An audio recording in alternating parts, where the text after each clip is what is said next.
Donc là, on en est là, ok. Il y a déjà ces 4 équipes-là qui sont qualifiées à 100% et qui sont 100% top 4, ok. Juste, on sait pas si elles sont 3e ou 4e, enfin bref. Mais je crois qu'elles sont 100% top 4, si je dis pas de conneries. Donc KC va probablement choisir, c'est KC qui va choisir avec son seed 1. Donc la logique, c'est que l'arbre va ressembler à KC vs Koi ici, et Fnatic vs G2. À moins que KC décide de pick G2. Mais je pense qu'il pick Koi. Perso. J'ai pas d'infos, j'ai rien, c'est juste, pour moi, ce serait logique de pick Koi. Donc KC Koi, Fnatic G2. Comme le dernier arbre la dernière fois.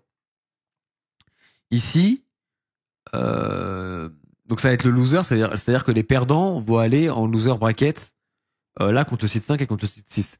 Le site 5, la logique, enfin on sait pas, mais en gros, dites-vous que là c'est soit Giantix, soit Heretics, soit Vitality dans cette équipe-là.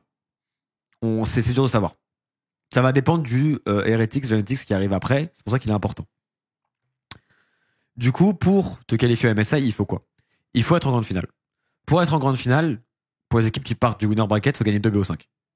Tu gagnes 2 BO5 coup sur coup, c'est bon. C'est bon, tu passes. C'est bon, tu passes SG. Si tu gagnes ton premier BO5, quoi qu'il arrive, il faut juste que tu en gagnes un deuxième et c'est bon. C'est-à-dire que déjà, tu gagnes le premier BO5, t'es vraiment bien. Parce qu'après, là, ça veut dire que t'as 2 chances pour te qualifier au MSI. Tu perds ton premier BO5, c'est un peu chiant. Tu dois gagner contre le site 5-6 et après tu dois gagner contre l'autre équipe. Donc c'est un peu chiant. Tu vois, typiquement, allez, faisons la logique où c'est Koi et Fnatic qui descendent. Imaginons, Taro, le gagnant de Koi Fnatic, après que tu dois te taper ici. Enfin, tu vois, ils doivent se taper déjà entre eux, donc c'est un peu dur. Et après, le mec qui descend du winner bracket, faudra pas se louper. Ce match-là sera trop important. C'est ce match ici qui sera le plus important. Koi G2. Ça peut être Koi G2, on s'en bat les couilles. Mais moi, ça, limite, si c'est G2, bro, ils descendent, ils prennent de la confiance contre un site. Notre Roland. Je vais dire un truc de fou. Dans la position de G2, perdre le premier beau 5, moi, ça m'inquiétera pas trop. Parce que je suis pas inquiété par le site 5-6 pour G2. Pour moi, c'est plutôt tu prends de la confiance free. Je suis pas inquiété parce que je pense que c'est Koi là. Et je pense que G2 passe Koi. S'il passe pas Koi, de toute façon, à quoi bon, tu vois. Tu passes pas Koi, à quoi bon. Et après, t'es en loser bracket avec 2 BO5 gagnés d'affilée. Et tu prends le loser de Fnatic cassé ici, en ayant pris des infos. Et en étant chaud, tu vois. Ce qui, en vrai, se passe, tu vois. Donc, limite, passer en loser bracket, c'est bien. Enfin, ça peut être bien. Par contre, si c'est là, quand t'es Koi, passer en loser bracket, c'est de la merde. Parce que Fnatic ou G2, je pense, c'est dur. Et si c'est cassé qui passe en loser bracket, ça peut être la merde aussi. Enfin bref, on verra. De toute façon, le mieux du mieux, c'est de gagner le premier BO5 et de gagner le deuxième et GG. De toute façon, faut juste se finir là. Et le match qui sera le plus intéressant et le plus important depuis le début de l'année, c'est pas la finale, c'est celui-là. Parce que celui-là sera un match très probablement, je pense, entre KC, Fnatic et G2. Ces trois équipes-là seront par là, je pense. À moins qu'il y ait Koi mais je compte même pas le site 5-6, qui seront là.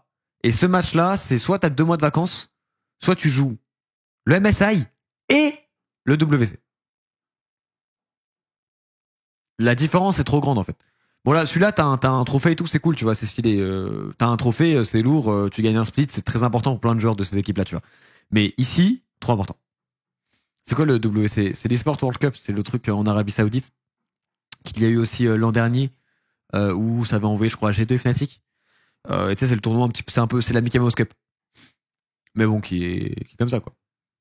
T'as toi qui surestime G2? Peut-être, j'en sais rien. Après, moi, j'ai vu le match ce week-end, je pense pas que je les surestime, je pense qu'ils sont bons, tu vois. Je pense que ça va. C'est la première fois depuis le début de l'année que je dis que ça va G2, tu vois. Même après Vitality, j'étais pas en confiance, j'ai jamais été en confiance. La première game m'a assez convaincu. Pour une fois.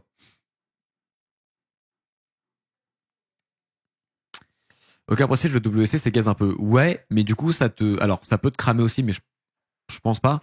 Je pense surtout que ça peut te permettre, ce qui est assez broken, de jouer contre des top équipes. Et plus tu joues contre des top équipes, en fait, les rosters d'Europe cette année, autant l'an dernier, je pense, c'était whatever quand c'était G2, parce qu'ils sont habitués. Quand c'était Fnatic aussi de l'an dernier, ils étaient quand même relativement habitués. Autant, là, il y a des joueurs qui ont besoin de ces rencontres. Chez Fnatic, pas trop, mais chez KC, je pense, plus tu prends d'expérience, mieux c'est. Et chez G2 aussi. Dans le sens où t'as Skew, t'as Labrov, t'as Kalist. En fait, t'as toute la line-up cassée sauf Yike en vrai, et Kana, je pense. Parce que même Targa, il a pas eu tant d'XP que ça, Vladi et tout, c'est important qu'ils en prennent, tu vois.